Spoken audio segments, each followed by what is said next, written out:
Buenos días, mi coronel. A nosotros nos correspondió hablar acerca de Escipión el africano. Nuestro grupo está conformado por la Cate Castellanos Parra y García Hoyos, quien le habla. Escipión el africano nació en Roma en el año 2036 a.C.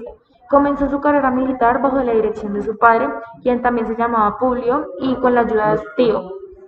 Cuando aún todavía era joven, Italia fue invadida por los cartagineses de Aníbal Barca y tuvo su primer encuentro con él en la batalla de Tesina.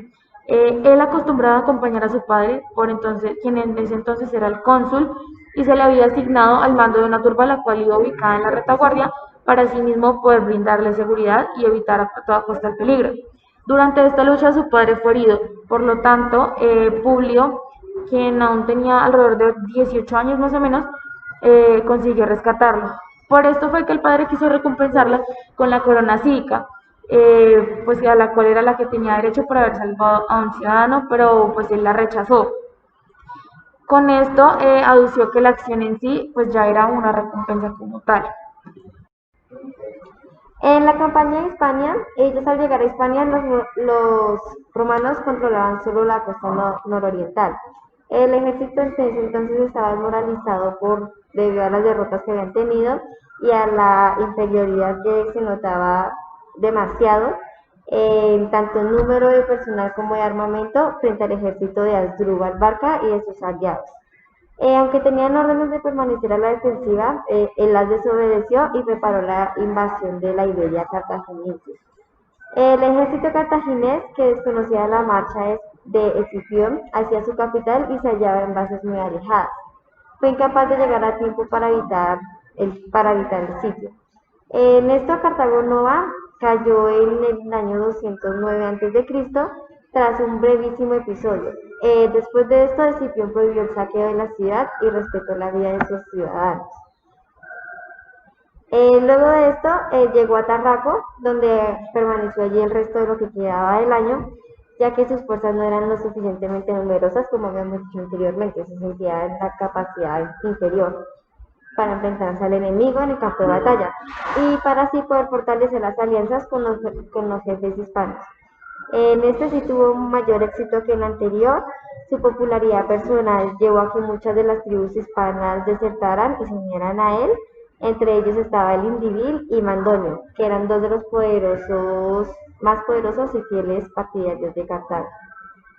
Luego, en el año 208 a.C., se enfrentaron en Hispania Asdrúbal y Escipión en la batalla de Baetica, que terminó con la victoria de los romanos. Sin embargo, el cartaginés logró escapar con parte de sus tropas, alcanzó a huir y pasó por los Pirineos hacia Italia para encontrarse con su hermano Aníbal, antes de que fuera muerto, haya fallecido en una emboscada, en la batalla de Metauro en el año 207 a.C. Los planes de Escipión. La conquista de Hispania era considerada por Escipión solo como un medio para un fin, como tal. Este se había formado a la idea de trasladar la guerra de África y así poder obligar a los cartagineses a llamar directamente a Aníbal. Debido a esto, él antes de regresar a Roma, cruzar a África y asegurar, si es posible, pues la amistad y la cooperación de algunos de sus principales indígenas. De este momento ya se había asegurado la adhesión de Macinia, que servía en el ejército cartaginés de Hispania, pero cuya deserción de sus antiguos aliados era por un momento en secreto, y quería ganar el apoyo pues del todavía poderoso Sifax, quien era el rey de la tribu de los Númidas. Eh, con solo con solo ya dos quinquerremes se aventuró a salir pues ya de su provincia y llegar a la corte de Sifax. Cuando llegó logró encontrarse con su antiguo adversario Asdrúbal, el cual había pasado décadas con el mismo fin. Escipión causó una gran impresión en Sifax, pero Asdrúbal tuvo más éxito que el romano. Este fue un éxito que en gran parte se debió a los encantos de su hija Sofonisba, a quien pues le dio matrimonio con el rey de los Númidas.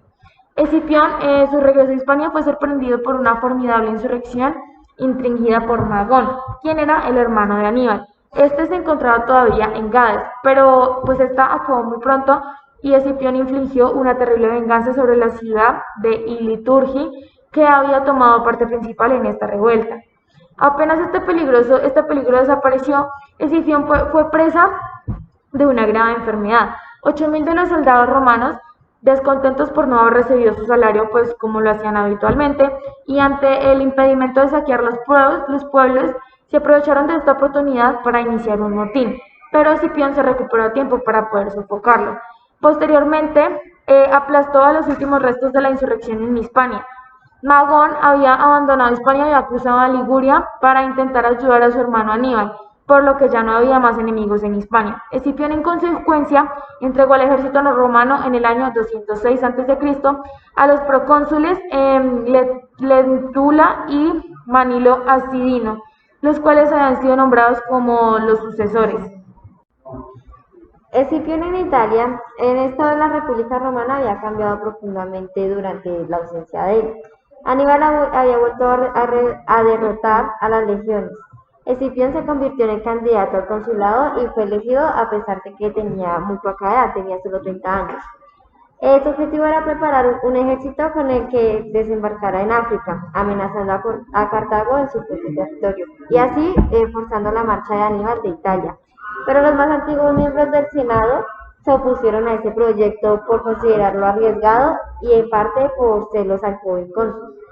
Todo lo que pudo obtener Escipión fue la provincia de Sicilia, con permiso para cruzar a África, pero el Senado se negó a darle un ejército. En todas las ciudades de Italia se reunieron voluntarios para unirse al joven héroe y poder someter a Cartago sin la ayuda del gobierno romano.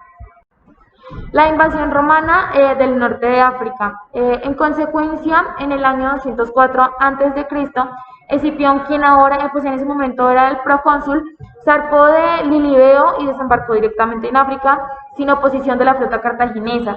Una vez que llegaron los romanos, se les unió un aliado, quien era Marsinisa, el rey de Numidia Oriental. Este despojado de su trono por su rival Sifax, rey de Numidia Occidental y aliado de Cartago.